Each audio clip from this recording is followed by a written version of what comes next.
नमस्कार दोस्तों, स्वागत है आप सभी का हमारे YouTube चैनल पर, जहां हम पुराणों और महाकाव्यों की अनसुनी कहानियों को आपके सामने लाते हैं। तो आज की हमारी यात्रा उस ओर होगी जहां रामायण के प्रसिद्ध पात्र लक्ष्मण जी के वीर पुत्रों की गाथा सुनाई जाएगी।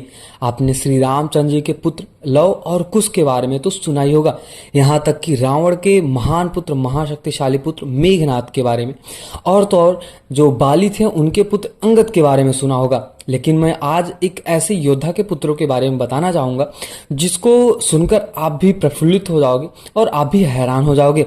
आप सबने लक्ष्मण जी के पराक्रम की कहानियां तो बहुत ही अच्छे से सुनी होगी। मैंने भी बहुत ऐसे वीडियो में बताई है कि लक्ष्मण जी आखिर थे कौन और उनके अंदर कितनी शक्तियां थी। पर क्या आपको पता है कि उनके पुत्र कौन थे, कितने शक्तिशाली थे और क्या वे लव कुश से ज्यादा वीर थे? तो आज हम सभी विषय पे चर्चा करेंगे। बस वीडियो में अंत तक जरूर बने रहे। वीडियो अगर इंटरेस्टिंग लगे तो वीडियो को लाइक और चैनल को सब्सक्राइब तो जरूर कर देना। तो चलिए फिर शुरू करते हैं। आखिर लक्ष्मण के वीर पुत्र आखिर वो थे कौन और कितने पुत्र थे? भगवान श्री राम के अनुज लक्ष्मण के दो पुत्र थे। उनका नाम था अंगद और चंद्रकेतु। अंगद और चंद्रकेतु का जन्म उस समय हुआ था जब श्री राम अयोध्या के राजा बने थे और राज्य में सुख और शांति का वातावरण था। लक्ष्मण ने अपने पुत्रों को उसी तरह वीरता और धर्म के पथ पर चलना सिखाया जैसे श्री राम ने उन्हें सिखाया था। आपको पता ही होगा कि लक्ष्मण जी की जो वीरता है, उनकी जो धैर्य शक्ति है, या फिर कह सकते हैं उनका जो श्री राम के प्रति व्यवहार था, प्यार था, वो बहुत ही अनोखा माना जाता है।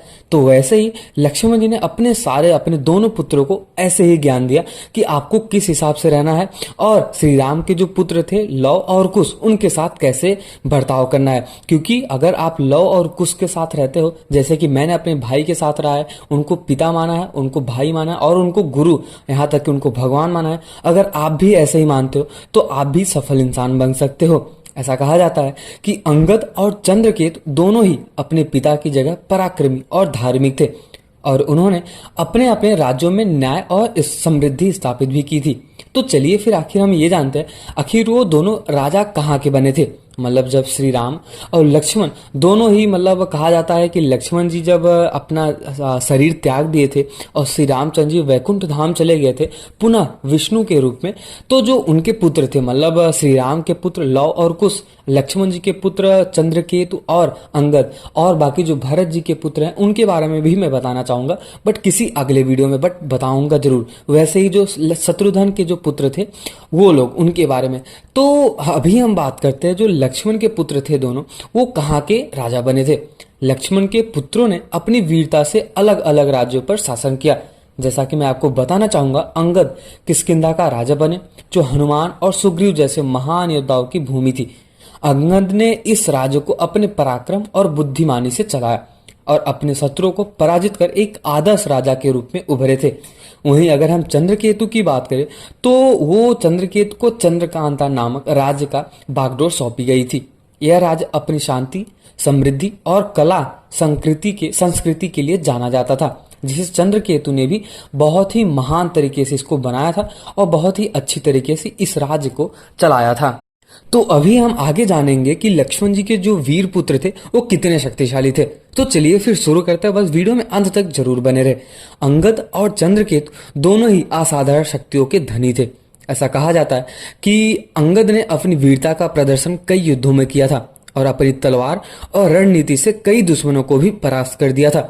उनकी शारीरिक शक्ति अद्वितीय मानी जाती थी और वे एक महान योद्धा माने जाते थे। वहीं अगर हम चंद्रकेतु की बात करें तो उन्होंने भी कई युद्धों में अपने शौर्य का परिचय दिया था, परंतु उनकी असली शक्ति उनकी बुद्धिमानी थी और रणनीति कौशल में भी थी। ऐसा कहा जाता है उन्होंने अपने राज्य को समृद्धि और शक्तिशाली बनाया था और किसी भी बाहरी आक्रमण को विफल भी किया था। तो चलिए फिर जानते हैं कि आखिर ये दोनों कौन से ऐसे राजा को हराए थे जो इनसे डरते भी थे। तो बात करते हैं अंगद और चंद्रकेतु के। तो इन्होंने कई ऐसे युद्धों में भाग लिया और अपने अपने क्षेत्रों में शत्रुओं को हराया था। अंगद ने दक्षिण भारत के कई छोटे छोटे राज्यों के राजा और उनकी सेनाओं को पराजित किया था, जबकि वहीं मैं बात करूं चंद्रकेतु के, तो वो उत्तर भारत के कुछ शासकों से युद्ध किया और उन्हें परास्त भी किया था। अपने राज्य की सीमा का विस्तार किया। उनके नाम से दुश्मन थरथरा के कांप जाते थे। ऐसा कहा जाता है कि क्योंकि वे जानते थे कि ये दोनों भाई सिर्फ युद्ध में ही नहीं बल्कि नीति और धर्म और सत्य में भी अपराजय हैं। मतलब उनकी जो शक्तियां हैं, उनकी शक्तियां खाली शारीरिक बल में ही नहीं थी, बल्कि उनके प्रति जो धर्म था, उनके प्रति जो सत्य था और निष्ठा था और आपस में जो प्यार था, उससे लोग डरते थे और थरथरा के कांप जाते थे। और ऐसा कहा जाता था कि जब वो दोनों कभी भी किसी भी युद्ध में उतरते थे तो सामने वाला कोई भी इंसान, कोई भी योद्धा टिक नहीं पाता था, वो पहले ही मैदान छोड़ के भाग जाता था। क्या सच में लक्ष्मण जी के वीर पुत्र अंगद और चंद्रकेतु श्री राम के वीर पुत्रों लव और कुश से ज्यादा शक्तिशाली थे? तो चलिए फिर इसके बारे में जानते हैं। अब सबसे बड़ा सवाल तो यही उठता है कि क्या अंगद और चंद्रकेतु लव और कुश से ज्यादा शक्तिशाली थे? यह तुलना करना थोड़ा आसान नहीं होगा, ये बहुत ही ज्यादा मुश्किल होगा। लव और कुश वही जो श्री राम के पुत्र माने जाते हैं, और वो तो ऐसे महान योद्धा थे जो लक्ष्मण, भरत और शत्रुघ्न जी को भी हरा दिया था। मतलब हराना, मतलब उन्होंने, ऐसा कहा जाता है कि रामायण में और रामचरितमानस में इसका वर्णन तो ये मिलता है कि जब श्री रामचंद्र जी अश्वमेघ यज्ञ करते हैं और यज्ञ जब छोड़ देते हैं, मतलब घोड़ा जब छोड़ देते हैं, तब उसको श्री राम के पुत्र जो होते हैं लव और कुश, वही दोनों पकड़ते हैं और वो चुनौती को स्वीकार करते हैं कि जो इस घोड़े को पकड़ेगा वो युद्ध करेगा। अब वो भी एक छत्री थे तो वो कभी भी पीछे तो हट नहीं सकते। उन्होंने घोड़ा पकड़ा और फिर वो घोड़े को छुड़ाने के लिए सबसे पहले आते हैं अपने शत्रुघ्न जी, फिर भरत जी आते हैं, फिर लक्ष्मण जी आते हैं। एक एक योद्धा आपस में ही कह सकते हैं बेहोश हो जाते हैं। यहाँ तक कि अपने हनुमान जी भी आते हैं। हनुमान जी को वो दोनों बहुत ही अच्छी तरीके से बांध के एक जगह रख देते हैं और अपने हनुमान जी वो खुद ही बन गए थे, क्योंकि उनको पता था कि इन दोनों के अंदर श्री राम की छवि दिखाई देती है और श्री राम की छवि जहां पे दिखाई देती है वहां पे हनुमान जी कुछ भी नहीं बोलते, क्योंकि श्री राम, हनुमान जी वही है जहां पे श्री राम है। तो वैसे ही ठीक कहा जाता है कि उनके अंदर, मतलब लव और कुश के अंदर श्री राम की छवि दिखाई देती थी। इसलिए उन दोनों ने कभी भी कह सकते हैं ना हनुमान जी के ऊपर अपना बाण और धनुष चलाया और ना ही हनुमान जी ने उनको तंग किया। इस हिसाब से देखा जाए तो हनुमान जी खुद ही जाके बंध जाते हैं और एक जगह खड़े हो जाते हैं। फिर अलग अलग योद्धा आते हैं, जैसे कहा जाता है कि अपने ये सुग्रीव जी थे ये, और लक्ष्मण जी, और ये भरत शत्रुघ्न जी भी आते हैं। बट अभी हम बात करने वाले हैं, क्या लक्ष्मण जी के वीर पुत्र अंगद और चंद्रकेतु श्री राम के वीर पुत्रों से ज्यादा शक्तिशाली थे? तो जैसा कि मैंने आपको बताया, ये बहुत ही ज्यादा कठिन सवाल हो जाएगा कि इन दोनों में तुलना करना आपस में ही, क्योंकि दोनों ने ही अलग अलग समय में अपनी परिस्थितियों में अपनी वीरता का परिचय दिया है। लव और कुश ने श्री राम के अश्वमेघ यज्ञ को घोड़े से रोका था, जैसा कि मैंने आपको पहले ही बताया, और श्री राम की सेना से भी लड़े थे और उनके अद्वितीय पराक्रम को दर्शाता है। और वहीं अंगद और चंद्रकेतु ने अपने अपने राज्यों की रक्षा की और न्याय और धर्म का पालन भी किया। यानी अगर हम ये बात कहें कि लव और कुश और अंगद और चंद्रकेतु दोनों ही अपने अपने समय के महान योद्धा थे और उनकी वीरता और शासनकाल की गाथाएं अमर है।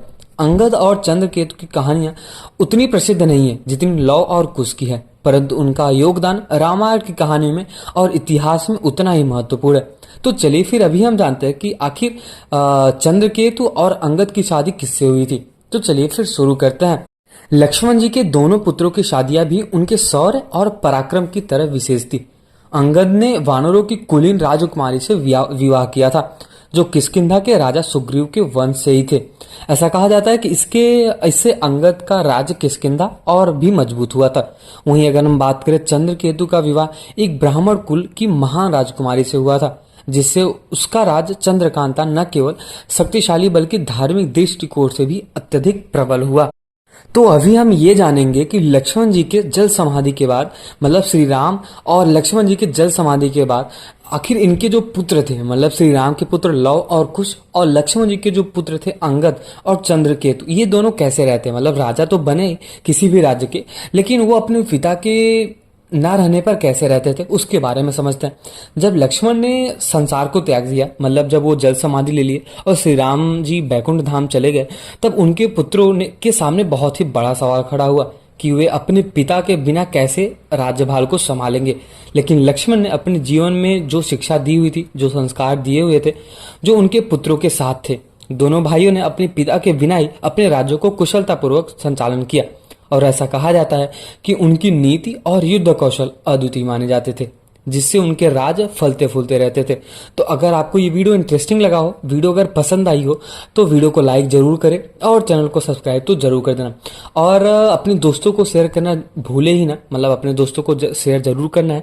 तो मिलते हैं किसी और वीडियो में, तब तक के लिए कमेंट सेक्शन में एक बार जय श्री राम जरूर लिख के जाना।